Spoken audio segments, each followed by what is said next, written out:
this computer. Okay, so first of all, good evening. We're going to be studying Perashat Vayera. That is going to be the Perashat Shavua, and it starts with the following word. It starts with Vayera.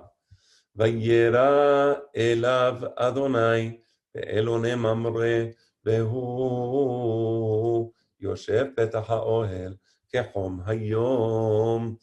It says as follows. And God appeared unto him. There's two unusual things about this pasuk. The first unusual thing is it starts with the letter vav. Va. Va is equivalent to and. That's an unusual way to start a parasha. And okay.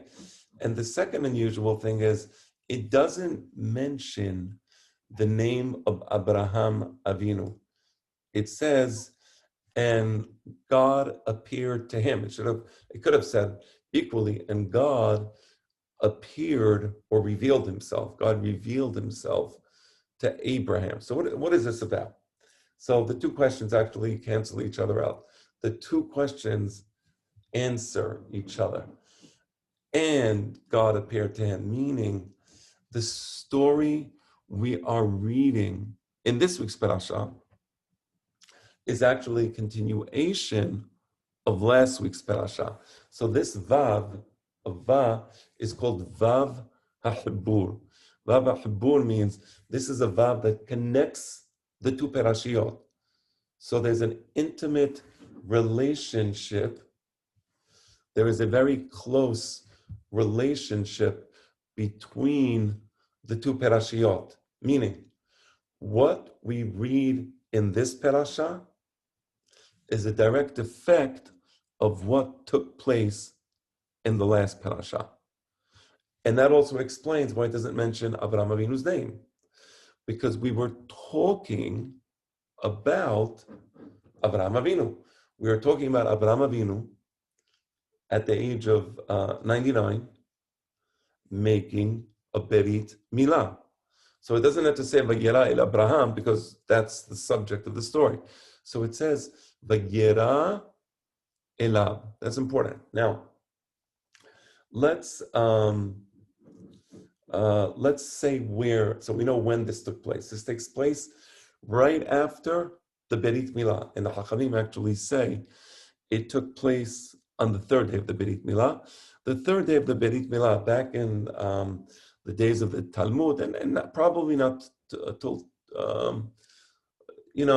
maybe nowadays no, but probably a century ago, maybe half a century ago, the third day of the Berit Milah was the most difficult day of the Berit Milah.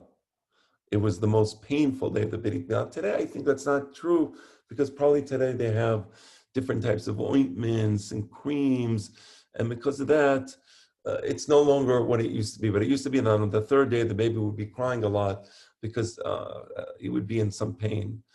Similarly, when the brothers of Dinah, Shimon and Levi, when they enter Shechem on the third day. Why do they enter the Shechem on the third day? The pasuk says, because that's the day that they are in the most pain and discomfort. So they were rather ruthless, and they said, "Let us." Hold on. They were rather ruthless, and they decided to wage the war on the day that people were experiencing the most pain. And you know how Yaakov Avinu wasn't particularly thrilled with that whole episode. Nevertheless, so this is what the Hachamim tell us.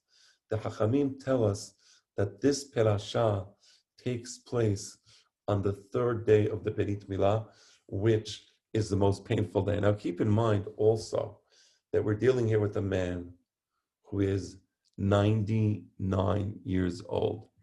And in order to understand this better, you need to dispel the following mistake. There is a mistake that is made, and you need to dispel that mistake. And the mistake is as follows.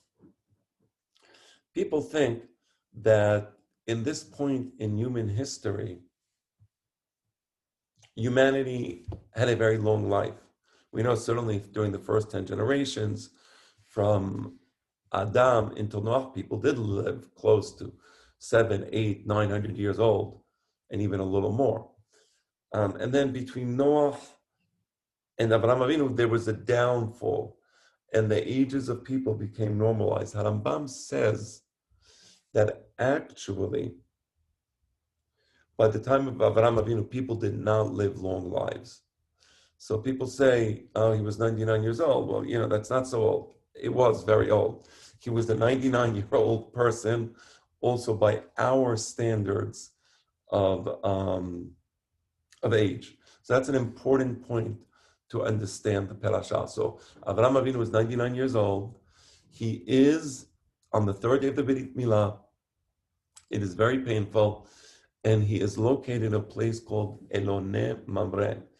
Eloneh literally means a place with many alonim. The alon is an oak tree. So this was like a foresty area, and that was called Eloneh Mamre.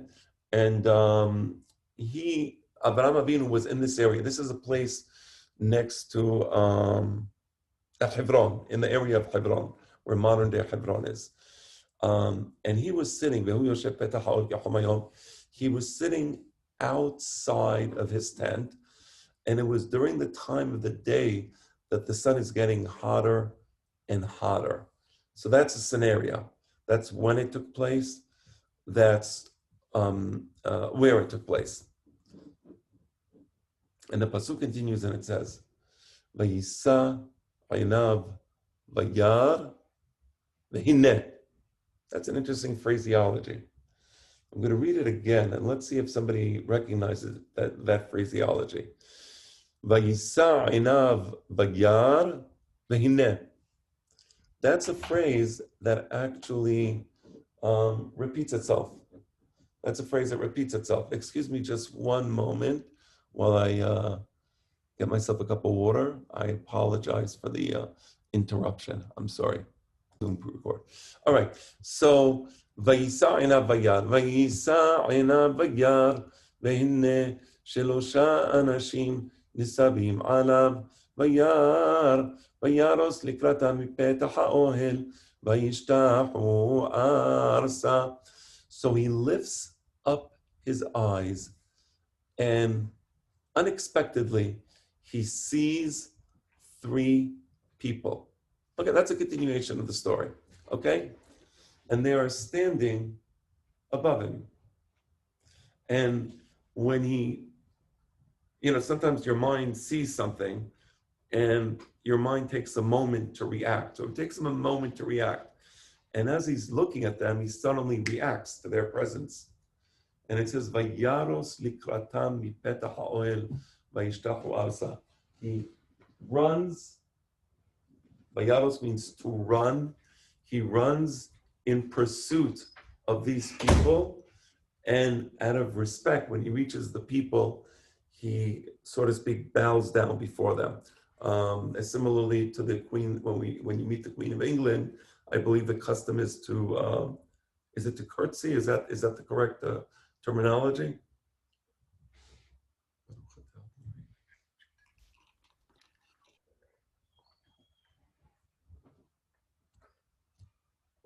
Okay, you may have been muted, but I just unmuted everybody to the extent that, at least on my computer. Okay, so continuing, let me explain what's happening here. This is important. A few things. Number one, where is the vision? Where is the vision? It says, Vayera elav Adonai be'elonei mamre. Hashem appears or reveals himself to Abraham. Okay, well, where? Like, what are you saying? That Abraham Avinu saw God? No, of course he didn't see God. So God revealed himself to Abraham. But how is it that God revealed himself to Abraham? So that part of the story seems to be missing. Okay, because it says, God revealed himself to Abraham, and Abraham was sitting at the entrance of the tent. And it says, so that's the first thing that's a bit confusing. But as I said, that phraseology, I'm going to mark it here so you can all see this. It appears in another place in the Torah. Who knows where? Anybody know where? If you do, you can unmute yourself. It appears again with Abraham Abinu. Okay? And let's see where it is. Just give me a moment. Here we go. Similar phraseology, Vayisa Abraham et Einav Vayar. The difference between the phraseology there and here it adds the name Abraham. There we didn't need to add the name Abraham. So it says Vayisa Abraham et Einav Vayar. And what do we have at the beginning of the parasha? Vayisa Einav Vayar. We're not mentioning the name of Abraham Avinu, and I already explained why. And there is a connection between those two incidents. In the latter case, it's talking about Akedat Yitzhak. And in Akedat Yitzhak, Hashem tells Abraham, you may not harm Yitzhak. You may not sacrifice Yitzhak. And Abraham Avinu is a little, he's a bit despondent because he did want to bring a korban to HaKadosh Baruch Hu, and Hashem knows that. So as he's despondent about that, Hashem unexpectedly reveals to Abraham Avinu an answer to his prayer. And the answer is to his prayer is Vayisa Abraham et einav vayar vehinne ayil achar ne'echaz basebach bekarnav. He reveals to Abraham Avinu the ram, and the ram is stuck in the bushes. The horns of the ram were so large that the ram got stuck in the bushes, and then Abraham Avinu has the opportunity to take the ram and bring it in place of his son Yitzhak. What's happening here? What's happening here in this parasha? But in our case, I'm sorry. So here's what's happening. My father explained that after Abraham Avinu had the Berit Milah, he underwent a process of what my father used to call palingenesis, a sort of transformation and rejuvenation, not just at the spiritual realm, but at the physical realm. Look what happens to this 99-year-old man on a hot day in Hebron, on the third day of his Berit Milah. It says Vayaros. What does Vayaros mean?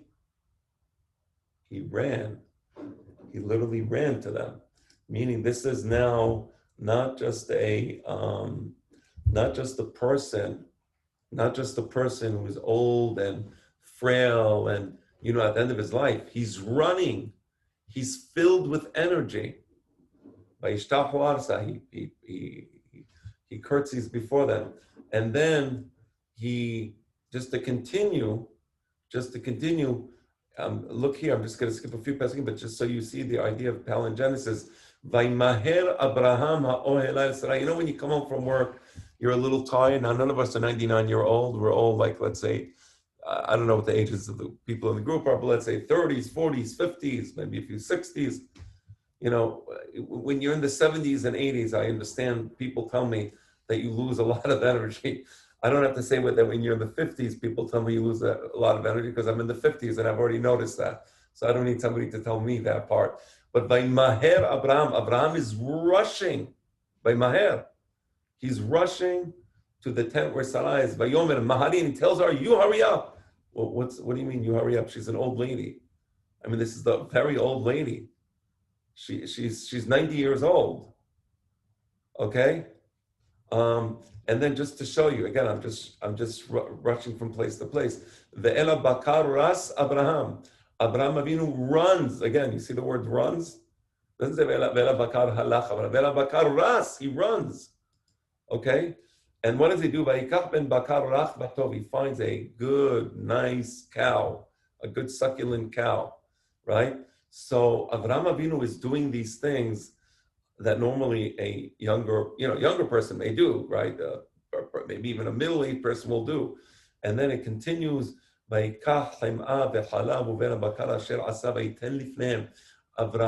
Avinu personally serves the meal before these people. And finally, Behu Omed Alehem Tachat Ha'es, and he is literally standing up. They are sitting down, they are eating, and Avraham Avinu is, so to speak, almost acting like a waiter.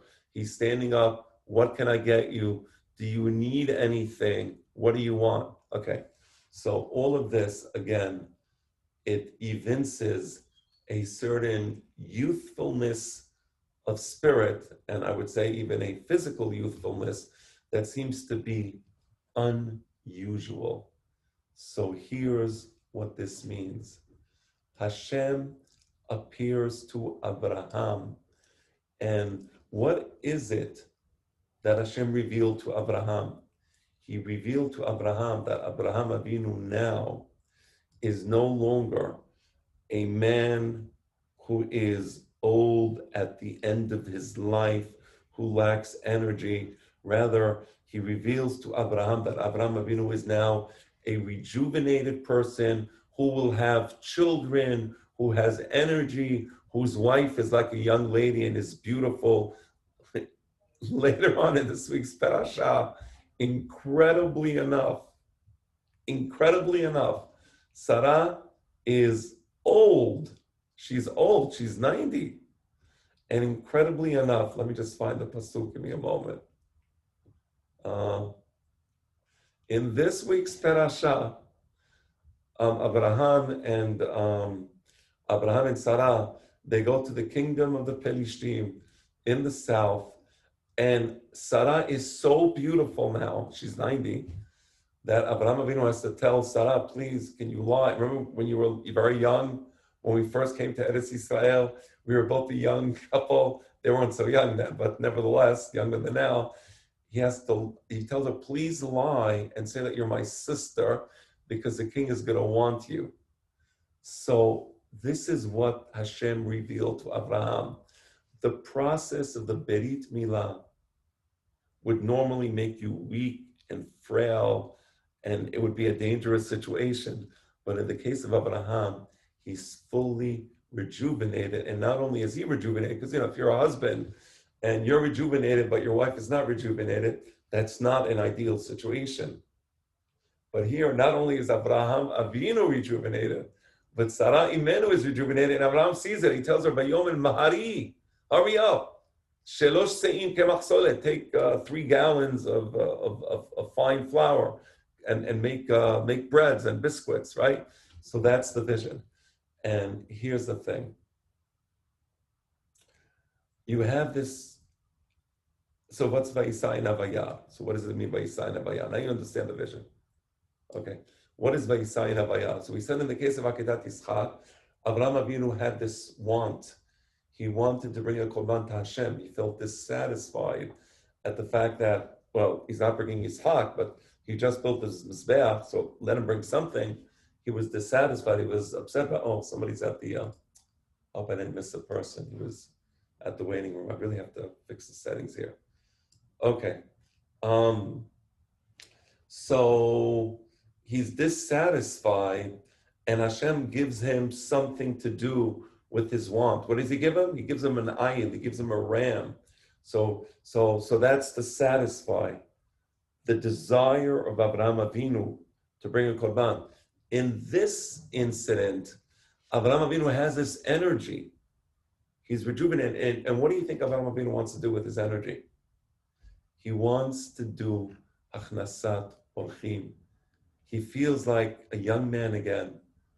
He remembers as a young man bringing people into his residence in Ur Kasdim, in Haran primarily, and teaching them Torah and using the opportunity of Achnasat Orchim as a way to teach them Torah, to bring them close to God. And he wants to do it. And surprisingly, as he's meditating upon that, Vayisa Einav Vaya, Hashem understanding the mind of Abraham and what it is that Abraham wants. Hashem gives Abraham exactly what he wants. And it says, "V'hineh shelosha anashim nisavim alav." There's three people walking on the road. They're a little higher than him because Abraham Avinu was in the tent, and probably the road was a little higher, right? On a road, the road maybe was on a slight hill. So they're walking, and he sees them. He looks up and he sees them, right? And Vayaros likratam, Abraham Avinu literally runs up towards them because remember they are a higher place, right? They are at a higher place. The petahal, he runs uphill. He bows down before them, and now he gets the opportunity to do Hachnasat Orchim. And I want to talk a little about that. But first, are there any questions? If there are, I will take them now. Okay, so. Wait, I have a question. So yes. You're saying he's 99 years old. He just had a Brit Milah, so he's in the most pain. How did he run towards them? Right. And that doesn't make sense. Saying that he's in such pain that he can't move. Right. That's what we would certainly anticipate, and that was the vision. That's exactly what it means. Vayera elav, Hashem revealed himself to Abraham. There was a miraculous rejuvenation of Abraham Avinu. It was miraculous. We know that after this, he's with Sarah, and she gets pregnant. So there's a miraculous rejuvenation of Abraham Avinu. There's an equally, if not more, miraculous rejuvenation of Sarah. Sarah, she finds out that she's going to have a child. And let me read you the pasuk. I'm going to mark the pasuk here. But Ishak Sarah b'kirbaha lemor. Sarah was kind of laughing, giggling maybe is the right word. I think I would use the word giggling. And she says, well, maybe the pasuk before. The Abraham and Sarah zekenim ba'im bayamim. Abraham and Sarah were very old. Ba'im bayamim literally means they were towards the last stage of their life. Because, you know, a man close to 100, he's about 100, and she's over 90 or close, you know, she's 90 actually to be precise. You know, these people are at the last stage. That's it. They're not planning anything dramatic with their life. And the Torah says something.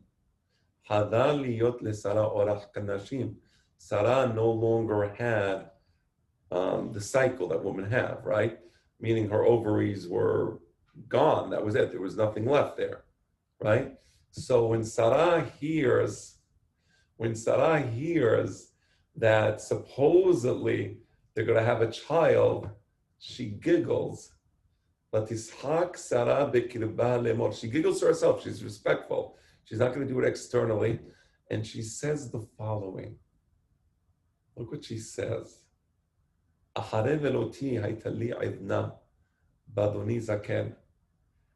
I became dried up, suddenly she became aware that she has an idna, that her cycle is returning. Okay, that's a miracle, right? You understand that, right? 90-year-old lady who didn't have a cycle in I don't know how many decades, suddenly she was understanding what's happening to her. And then she comments, Vadoni Zaken, but what good is this going to be? My husband is an old man. Now, of course, she was wrong, because while she was experiencing her rejuvenation, Avraham Avinu is like a young child running towards people to do Achnasat Orchim. So you see how there's this, it's miraculous, Joey. The question you asked was a good question, but that's exactly the vision. That's the vision. You know, you think Avraham Avinu, it's going to do Berit Milah, he's going to hurt himself. I can see his friends saying, what are you, crazy? You're close to 100 years old. You're going to cut yourself like that. You're going to get infected. Who knows what? I mean, and by the way, it's not a joke. It's not a joke. But Hashem told him to do it. He does it. It was an Nisayon. It's one of the 10 tests that Hashem tested Abraham, was to do Berit Milah at this age. I mean, who the heck can do Berit Milah on that? You know, at our age, but anybody take a knife to themselves and do that? Right. But he did it at the age of 99, and his reward was that he became a young man and his wife became a young woman. And then together they had a child, Yitzhak. You know what I love about the Torah? I love about the Torah that really, and this is an important point, the Torah was written for human beings.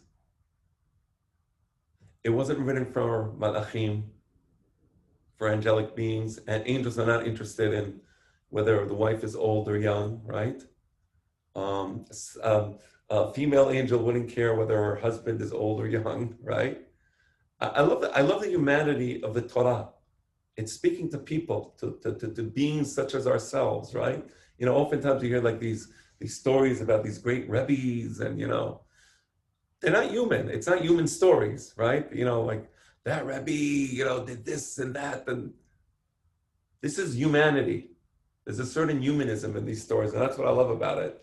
And I love being able to talk about it because it's like it's the Torah. It's telling us. So yeah, there is something about being young and youthful and strong and being able to run. You know, the ohavav keset hashemesh b'gvulato. Those who love God, they have the strength of the sun, the rising sun on the horizon, becoming stronger and stronger. Say, what do you mean? You want to be strong? You want to feel good? Yeah. Yes, that's what the Torah wants. It's a beautiful thing. So whatever we can do in our life, we can breathe air and say, thank you, Hashem, for giving you this delicious air. You see a beautiful scenery. I don't know, beautiful. You go to the Grand Canyon, you go to snowy mountains, and just look at the beautiful world. That's the humanity of the Torah. So don't ever be, you know, upset at the fact that we're human beings. We're not angels. I'm not a Rebbe. I don't even want to be a Rebbe. I'm happy being a human being. What happens in Olam Haba? That's a different story. That Hashem will decide for me. But here, I'm a member of the human race. I believe in following the Torah, and I also believe in enjoying the world that Hashem put around me. And that's what's happening here. So you see the rejuvenation, the greatest vision that God can show a human being is a vision that Avraham Avinu sees of himself rejuvenated. Okay, and there's something interesting about this, because this in a sense is also Avraham Avinu represents the Jewish people, and he is the greatest representative of the Jewish people, not just insofar as he was one of our patriarchs, one of the three patriarchs, and probably the most important of them, but also in that his life was a symbol for the Jewish nation. So, you think about the Jewish people, and you think about human beings as well, us people, think about our grandfathers, my grandfather, Saba Shlomo Alav Shalom, he was a real Kohen, he was a Kohen Meyuchas, he was a Kohen with pedigree, and his pedigree went back all the way down to the days of the Bet HaMikdash. And so you say Chazit, he passed away. Chazit, he became an old man. He never got to officiate in the temple services, which is what any Kohen would want to do, is to officiate in the temple services. So we have something parallel to this, to what happened to Avraham Avinu in this week's parasha. We have something parallel, and that's called Tehiyat HaMetim.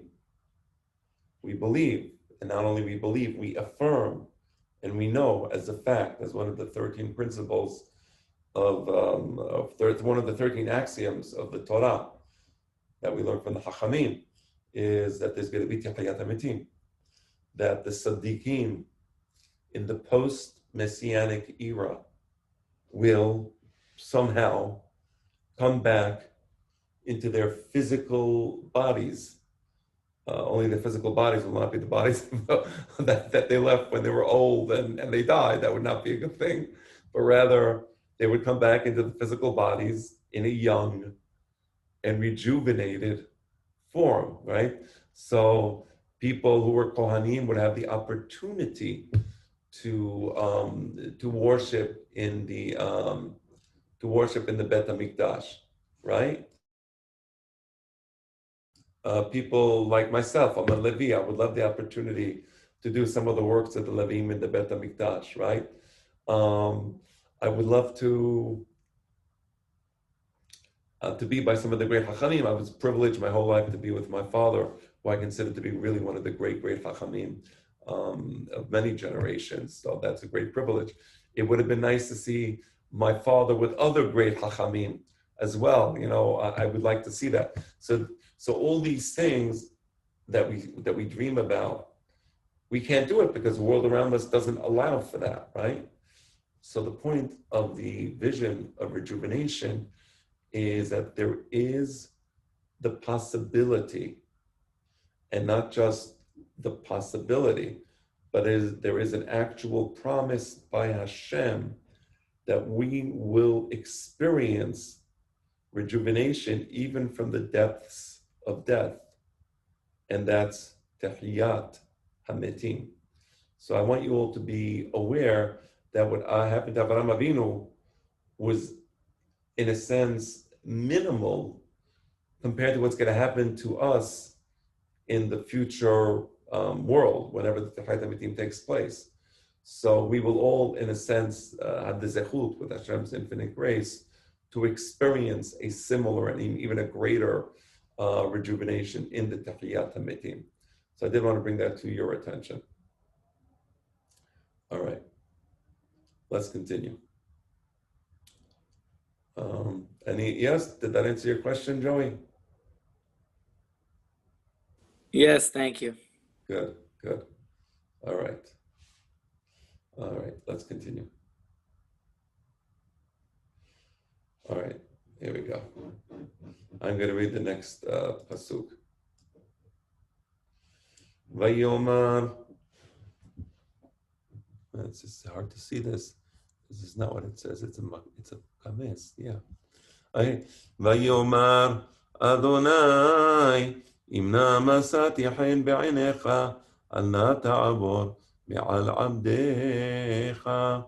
It's an interesting pasuk. So Avraham Avinu speaks to the oldest among the three, because there were three malachim, or three people actually, and he speaks to the head person. There was a person who somehow was distinguished, and Avraham Avinu realized he's the one in charge. So he speaks to him, and he tells him, if I found grace in your eyes, please do not pass me by. Meaning, he's asking them to please come in so that he can have the zechut of doing hachnasat orchim. And it's interesting, this word, I'm going to say it, Amonai, that word is the name of God. But it also means my Lord. So Avraham Avinu is addressing a person as my Lord, and that's fine. That happens sometimes. That does happen sometimes. But here's the thing. When we're talking about a human being, right? The word Amonai, look at the nun here. I don't know if you can see it. If this was a human being he was talking to, the nun would have a patach, right? It would not have a kames. Again, I'm not sure how clearly this shows up on the screen, but if you look at the name of God, in fact, let me show you later on in this week's Parashah, the word appears again. Rabbi, I don't think you're sharing the screen. Oh, that would be a technical difficulty that would indeed prevent you from saying the word. Thank you. Okay. Let me see if this is the right. No, I think it's this one. Okay. Let me do that again. All right. So I was referring to this word here. Okay. Now the nun here has a kames. Now let me find another example of where you're talking to a person, and it's in this week's parasha. Here we go. In this week's parasha later on, you'll see it doesn't have a kames. No, not that. That's Adoni. Then with Lot. 1 second. This is Avraham Avinu speaking to God. So whenever Avraham Avinu speaks to God, you see here. It's with the kames here. You see the kames under the nun. You see the kames under the nun. That's Avraham speaking to God. But later on, when Lot is speaking to the fellows who visited him, you notice it has a patach here? So why in the case of Lot it has a patach? And the answer is because Lot was speaking to human beings. He wasn't speaking to God, or he's speaking to angels. He wasn't speaking to God. So the word Amonai, if it's with a patach, it means my Lord. If it's with a kames, like here Avraham Avinu speaking to God and trying to convince God, do not destroy Sedom va'Amorah. Please don't destroy it. You're going to be killing pious people together with wicked people. Don't destroy it. You notice it has a kames here? Okay. So now, one would have expected that here, when he's speaking to these people, it wouldn't have a kames, it would have a patach, right? So what's happening here? Why does it have a kames here? So the standard interpretation of Rambam and many of the Mefarshim is that here, Abraham Avinu is actually speaking to God. And the way he's speaking to God is because he realizes these are not regular human beings. He realizes that these three people, these Shelosha Anashim, are actually Shelosha Malachim. They are Malachim. And therefore he prays to God, God, please do not deny me the opportunity from doing the mitzvah that I want to do. Don't leave me, meaning I see your presence in the fact that I can now do this special mitzvah, but please don't deny me the mitzvah. I really want to do it. And so there's a double level to this meaning. He's talking to the malach, but he's really talking to Hashem, right? And I want to tell you, we live in the Western world, so for us this is very foreign and unusual. The idea of achnasat orchim.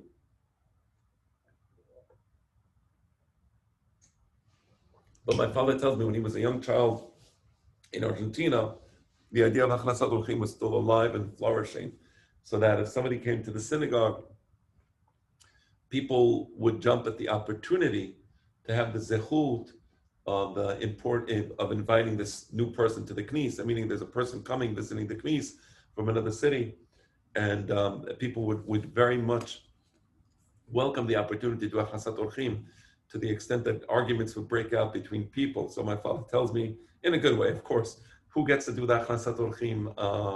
Who gets to do the achnasat orchim this time? And my father relates that when they had the opportunity in his house to do achnasat orchim, it was considered like a tremendous zechut. Like his sisters and his mom, they would bring water, a basin, because back then, how would you wash your face? They would have like a basin, for the person to wash his feet, to wash his face, to wash his hands. They would make a special meal in honor of the guests and bring out special foods. And it was considered a tremendous, tremendous festivity to have a guest in your house. I remember when I was young, I used to go to Haifa to visit my grandparents. My maternal grandparents lived in Haifa. And I also remember whenever there was a guest in the house, it was incredible. It was like a celebration. I myself saw this with my own eyes.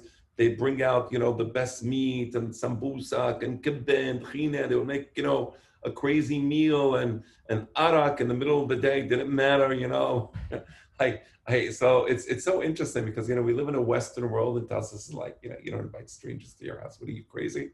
Like, in Majnun, you're going to invite a stranger to your house. I guess it's a reflection on the sorry state of humanity. I have no other way of addressing this. We live in such a pathetic world that, people are creeps today. What can I say? This is the world that's around us. There's a lot of creepy people. We don't want them in our houses, and we don't do achnasat orchim anymore. That's really sad, isn't it? I mean, geez, what can I say? I mean, I myself, if there's I myself am guilty in a sense of this, but we're also cognizant of the world we live in. So I don't know what to say. So the world changed. The Western world is very modern. We got all these conveniences, but we definitely lost our humanity, and we definitely have a lot of creeps in this world. And just pray for better times, I guess. Yeah, no other way of saying it. All right. Interesting. Just like my parents, just like my father described to to me again. Let us bring a basin of water so that you can wash your feet. Exactly what my father used to tell me when he was a young boy growing up in Argentina. Bring a basin of water. First thing, let them wash their feet. So they got comfortable. My father tells me, and again, to us, this seems really weird because we have a Western mind. So to us, it's like, what? Like my father tells me that it was actually the family members who would help him wash his feet. I mean, it's like, I can't understand that, but that's what they did. And it was considered an honor to do that. So I'm like, I'm jealous. I mean, maybe they didn't have all the conveniences we have. Maybe they didn't have internet and WhatsApp and Facebook and Instagram and Pinterest and all the other stuff that takes up our time 24/7. But perhaps they were happier people. Anyway, and there was an area there. There was an outdoor area with open air. Remember we said this was in a forest?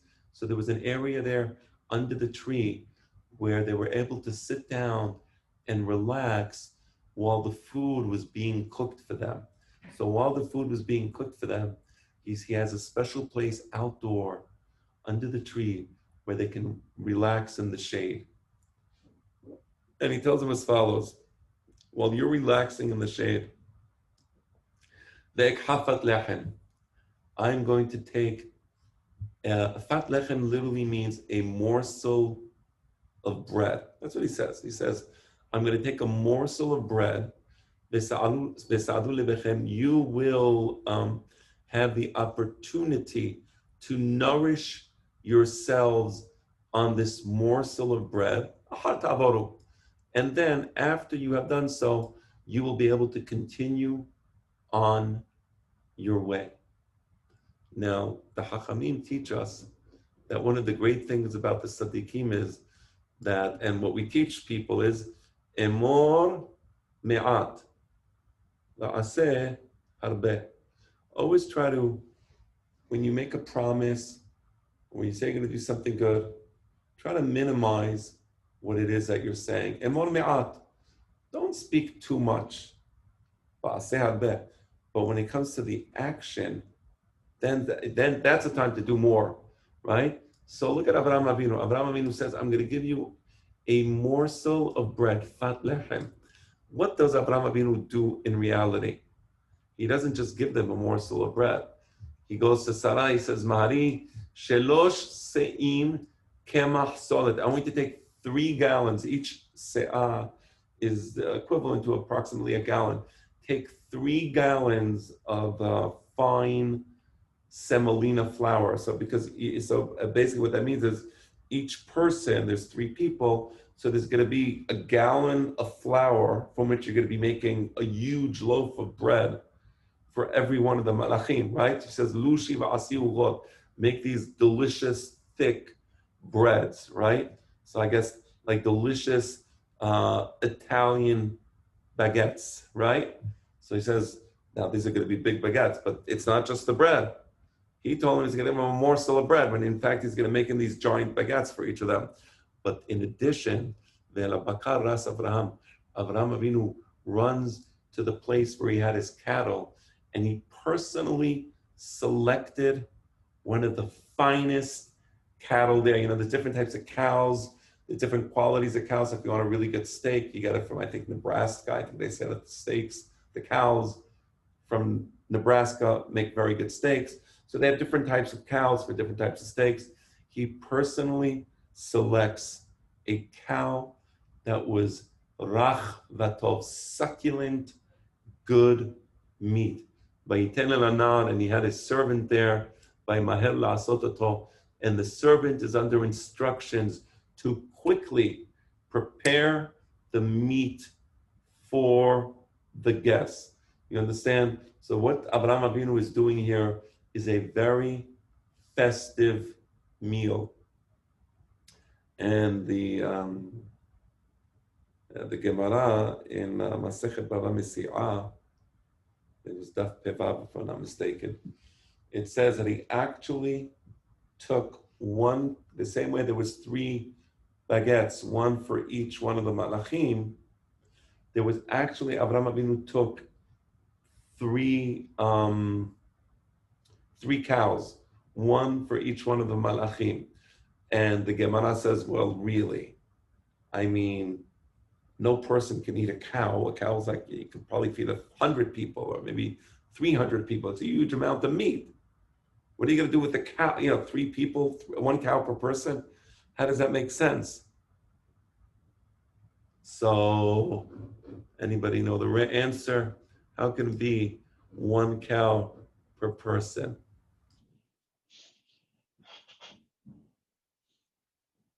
So the answer the Gemara says is that from each cow, he took the best part of the cow. And you know what the best part of the cow is? The Gemara says the tongue. So he made shechita on 3 succulent, delicious cows, and he took the best piece of meat, the best cut is the tongue, and everybody got to eat, with their amazing baguette, a delicious tongue. We have on Rosh Hashanah, we have the custom, I don't know if you have the custom, but we have the custom of having tongue the night of Rosh Hashanah, and it really is quite tasty. Again, I don't know if I'm offending anybody's sensibilities, certainly not my intention. But it is really succulent, delicious meat when it's prepared properly. And the Gemara says so. So I guess I'm in good territory here. Continuing. All right. So actually, there's a Gemara in Masechet Cholin. There's a Gemara in Masechet Cholin because sorry, I love the tongue, and I always bring the Gemara in Masechet Bava Metzia when we're eating it as a re'ayah that my love of the tongue is substantiated in the Talmud. So how can anybody possibly disagree with me? But then here's I love putting mustard on the tongue, and to substantiate that, I bring another Gemara in Masechet Cholin. I think it was Daf Kof Tet Vav, which says that Rava used to say that you're supposed to put mustard on the tongue because the mustard on the tongue is considered delicious.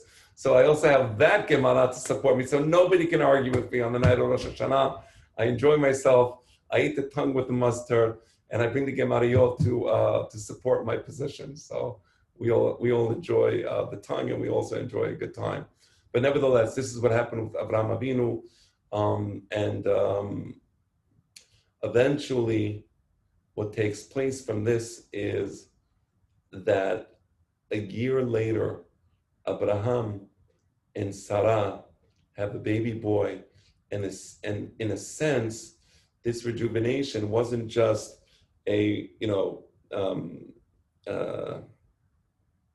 unfruitful, or rather a static experience. It was a fruitful and dynamic development in their lives because they, in a sense, they started their lives over again. Abraham was 100, Sarah was 90, and it was the beginning of their new life together as a husband and wife because they had their son, they had a baby, Yitzhak. They were raising the baby Yitzhak in Eretz Yisrael. Yitzhak never leaves Eretz Yisrael because Abraham Avinu has to leave Eretz Yisrael several times. Yaakov Avinu has to leave Eretz Yisrael. Yitzhak never leaves Eretz Yisrael.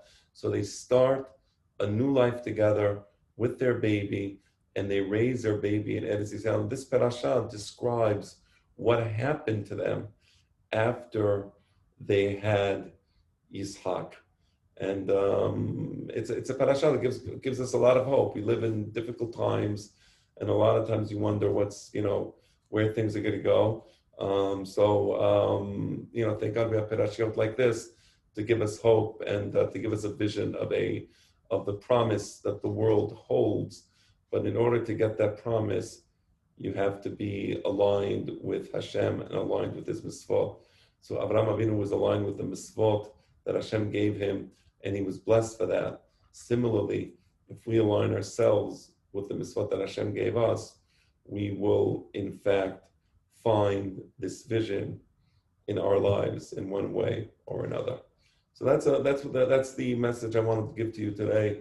So if you have any questions about the parasha, about the elections, about whether Trump will or won't win the state of Nevada or Arizona, I can answer those questions. I may not answer them properly, but I can answer them. I have a question. Yes. So you said in the beginning, when he said Shalosha Anashim, he says he realized that they were from Hashem, right? Right. So do you think maybe that's the reason why he gave them the best meat and gave them the best, each one gets a huge loaf and everybody gets the best of the best? He's serving Hashem. This is his only way to give back to Hashem. Or perhaps we can put it another way, that when you're doing Achlasat Orchim, this is a model for Achlasat Orchim, and you should always view the guests that you have as angels from Hashem, because what Avraham Avinu does this is what Avraham Avinu did in any Oreach that he had, meaning we know from the Chachamim that this was the norm for Avraham. This wasn't because they were Malachim, but rather it's because Avraham Avinu treated people like Malachim, and that's why he was so successful. That's why he was so good at persuading, because people loved him. He was, I mean, can you imagine, he's standing over the people, acting as a waiter, please let me pour you some water, please let me pour you some water, whatever, whatever they were having. So Avraham Avinu had this part of his personality that was simply beautiful. And it's a model for us. And I'm telling you, when my father, the way my father describes his sisters and his mother treating the oreach and so much happiness at the opportunity, it really reminds me of this story. And nobody thinks they were malachim, meaning my father's sisters and my father's family. My father didn't think they were malachim. It was just a guy visiting, Buenos Aires, sometime in the 40s, I don't know when. So this is the attitude that we should have with our guests. Yeah, but let's say he realized that, after he said, oh my gosh, I think that's the president. You would make it a better meal. You would make it more elegant, and so on and so forth. Don't forget that's true, but for the fact that don't forget, this was the norm for Avraham Avinu, meaning the Torah relates, and we know this from the Chachamim, that this is the way Avraham Avinu acted. And don't forget, when Avraham Avinu speaks to Sarah, he doesn't say, we have important people here. He says, Maharish Elohim Kavasolet. He doesn't say, if it was as you would suggest, that Avraham Avinu says, Yeshanu Nashim Hashuvim or something, Malachim. There's Maharish Elohim Kavasolet, right? And so on. Furthermore, if these were real Malachim, and maybe they were, but then why is Avraham Avinu giving them food? Meaning, to your point, if Avraham Avinu is perceiving them as angelic beings, why is he feeding them? So it's not entirely clear. That's his only way to give back. Right. No, so the perception is he's perceiving them as people. He's perceiving them as people. That's why it doesn't say, he sees them as human beings. It's true that later on he understands that these human beings are actually malachim. But at this point, he sees them as anashim. You see that? That's important. Later on, they're called malachim. Later on in the parasha, these people, Avraham Avinu realizes that they're malachim.